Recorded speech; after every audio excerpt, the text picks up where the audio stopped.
Boys and girls, this is Badday Gaming here with you, the Beer and Peanuts Guild, Elder Scrolls Online, Daggerfall Covenant. Wanted to put out a quick video to do an update for the patch that just dropped. A lot of people calling it the Craglorn Patch. It's patch version 1.1.2 that just dropped. Obviously it brought in Craglorn and a couple trials in a new area, expanded the veteran level to 12. Just wanted to go over real quick what it specifically did to Dragonknights and Dragonknight Tanking. So we're going to go in the same order that it went in the patch notes, just going to explain what this actually does to us as far as gameplay goes. Alright, so the first change that they made was to Burning Breath, which is the evolved version of Fiery Breath, or actually, by the way, yeah. Anyway. Fixed an issue where this ability was doing less damage than intended. So it's not really a buff. People were calling it a buff, but it's not really a buff. They're just fixing the issue to where now what it says it should do is actually what it does. Before it was the damage wasn't scaling as the skill leveled. They were just stuck as if you had it level 1 the whole time. So they just fixed that. Some people will call that a buff. It's just a correction on a game mechanic that they had. Next would be Burning Embers, which is the morphed form of Searing Strike.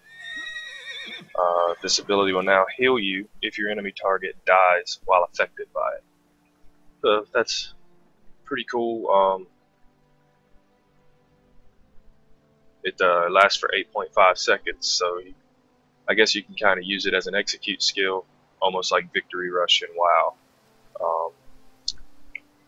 So next would be Dark Talons, which is here. Dark Talons, this ability will now damage monsters with snare immunity. Fixed an issue where allies were unable to use the synergy from Dark Talons and reduced the overall radius. Okay, so it's a give and take here. Before, if the mob, which a lot of dungeon bosses and stuff like that were immune to the snare, so when you would cast this ability, there would be no animation, no nothing, you get no damage from it, it was no benefit at all, but it would cast it so you would lose the mana. Now they've made it where you may not be able to snare that monster or that enemy, but you will do damage to them.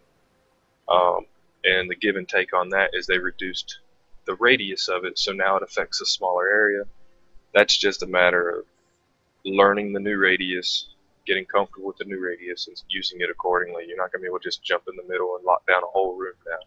You're going to have to prioritize targets.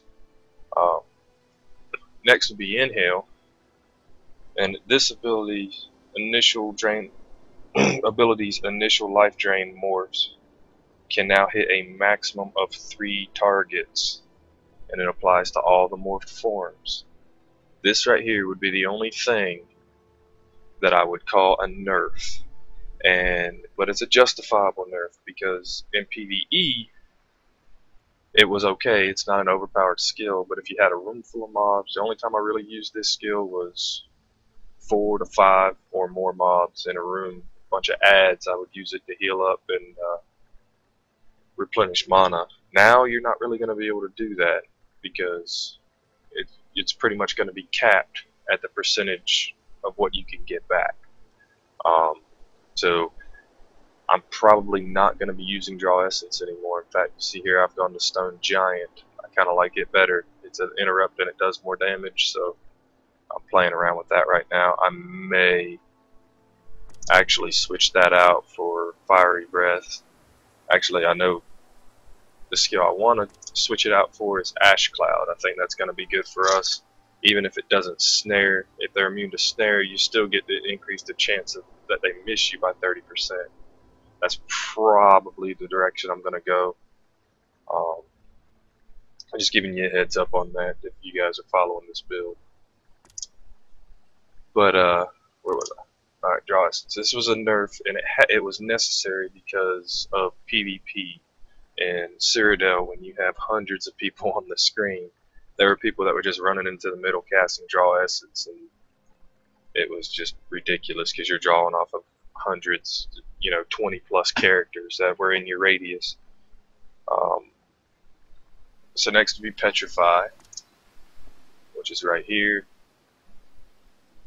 The enemy target's health regeneration bonus, while they were affected by Petrify, and its morphs, has been removed.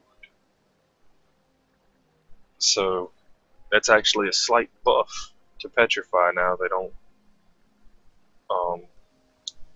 get increased health regeneration while they're in there. Still, I'm not sure if I'm going to use it. Just doesn't fit my playstyle. Again, I've been a big proponent of people finding their own builds, their own playstyle, and making it fit in this game. I think that's the beauty of the game. Alright, with spiked armor, they did a fix to Razor armor. They fixed an issue where the ability wasn't granting the bonus armor for the first 3.5 seconds, which I did a video on before showing that it didn't work. Still, because of the ultimate that I use, I don't use Razor armor or any of its morphs, spiked armor or any of its morphs, because I actually, when I'm in dungeons, I actually use corrosive armor.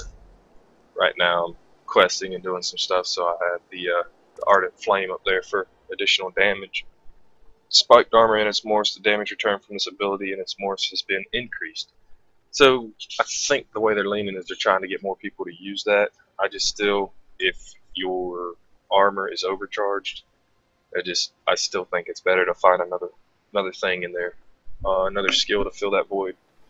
Some noteworthy other notes that came out in this patch that didn't specifically apply to Dragonknights, but apply to us as tanks, is immobilizing effects. You're now immune to immobilizing effects during the time you are rolling to dodge, in addition to breaking out of existing effects when you begin the roll. So now you can roll out of immobilizing effects, is the way I read it. I'm going to test that, but that's the way I read this patch note. And they changed the bash mechanics.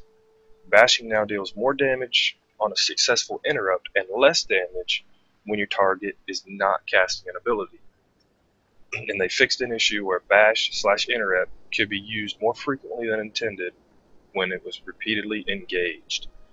So what they've done here is they've gone back to rotation priority. Before, people were just diving in and smacking people with their shield and bashing. They were just spamming it, and tanks were able to do significant damage, and it really took the gameplay mechanics out of the game. All you had to do was spam bash.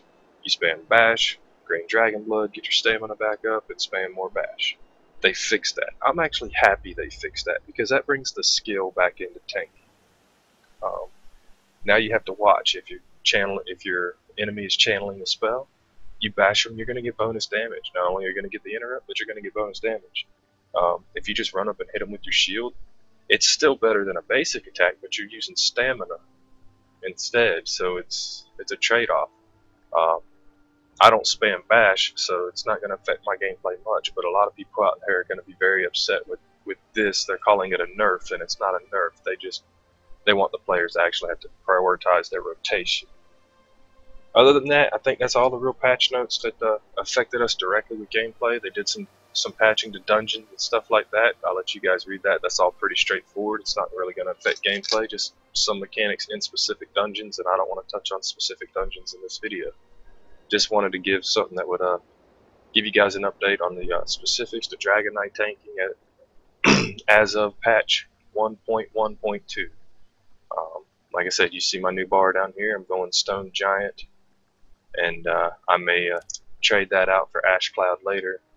If I do, I'll be sure to put an update out there so you guys can see. Again, I appreciate you guys checking in on the video. This is Badday, Beer and Peanuts Gaming, Badday Gaming. Like, subscribe, and we'll see you guys later.